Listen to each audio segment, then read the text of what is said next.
হুমায়ুন কবিরের মনে। তাই দুই গোলাপ, একটা যে মমতার জোড়া ফুল, ওই স্মৃতি, সম্ভবত মুঘল সম্রাটদের গোলাপ প্রীতি, তাতে তো নেই ক্ষতি। তিনটে দল যদি এক কাছে হয় কিছু হতে পারে। মিম যদি আসে, মিম হচ্ছে একটা বুদ্ধিমান দল আর কি। আসাদুদ্দিন ওয়েসি আছে, একটা বুদ্ধিমান দল, যার একটা ভিত্তি আছে। আইএসএফের কিছু ভিত্তি নেই, ফুলপুরা একটা লোক মাথা টুপি দিয়ে ঘুরে বেড়ায়। তার অ্যাচিভমেন্ট কি? অ্যাচিভমেন্ট হচ্ছে ভাঙড়ে প্রচুর লোকের হত্যা, প্রচুর লোক মারা যাওয়া। আইএসএফ না থাকলে এত লোক মরতো না।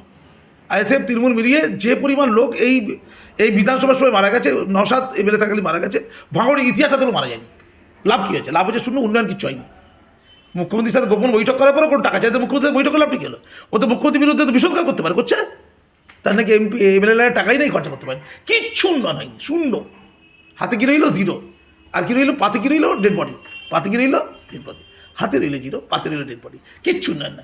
মিডিয়াগুলোকে হাইলাইট করে দিই, সাবাস কি নেতা রে, কী কথা বলে। ওই কথা তো মাসুম আক্তার সারা জীবন তো বলেছে 20 বছর ধরে, ও নতুন কথা কি হলো না? ও একটা এমন কথা বলেছে বলুন যেটা কাজী মাসুম আক্তার আগে বলেনি, একটার মতো কথা।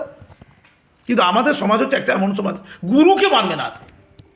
মানে রবীন্দ্রনাথ ঠাকুর কবিতাতেও লিখে দিয়েছে, রবীন্দ্রনাথের মর্যাদা নেই। রবীন্দ্রনাথের কবিতা যে আওড়াচ্ছে, টুকরি মেরেছে, যে তার মর্যাদা আছে, সে নেতা হয়ে গেছে, পার্টির নেতা।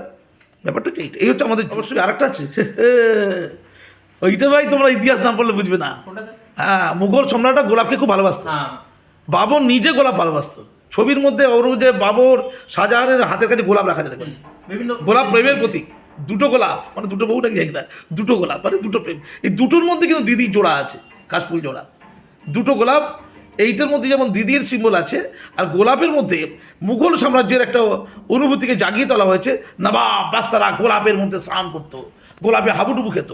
গোলাপ এবং নারী সমার্থক, প্রেম সমার্থক। সুগন্ধি গোলাপ এক হাতে, অন্যদিকে বাইজি নাচছে, মিউজিক হচ্ছে। কে?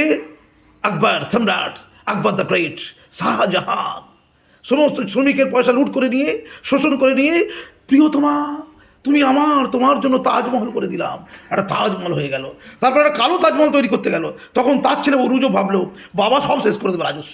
তখন একে বাঁধলে, পাগলা হয়ে গেছে বলে এমন একটা জায়গায় বাঁধা হলো, মানে গৃহঋণ করা হলো, গৃহবন্দী করে রাখা হলো, যেখান থেকে তাজমহলটা দেখা যায়।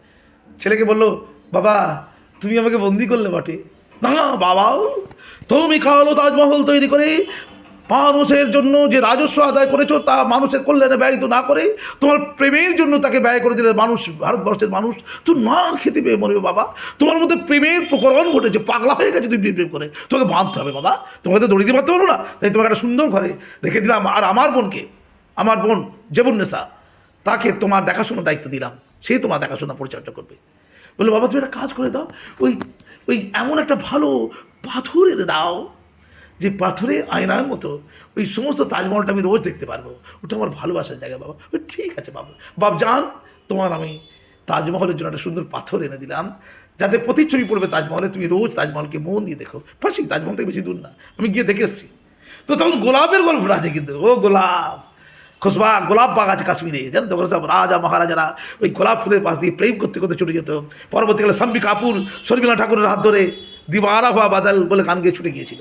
ওটা জাগরুক হয়ে আছে কার মনে? হুমায়ুন কবিরের মনে। তাই দুই গোলাপ, একটা যে মমতার জোড়া ফুল, ওই স্মৃতি, সম্ভবত মুঘল সম্রাটদের গোলাপ প্রীতি, তাতে তো নেই ক্ষতি। তাই এটা সিম্বল। এর চেয়ে ভালো ব্যাখ্যা আর কি হয় আমি চাই না। এবার পশ্চিমবঙ্গের লোক আমারই বক্তব্য টুকলি মারুক, টুকলি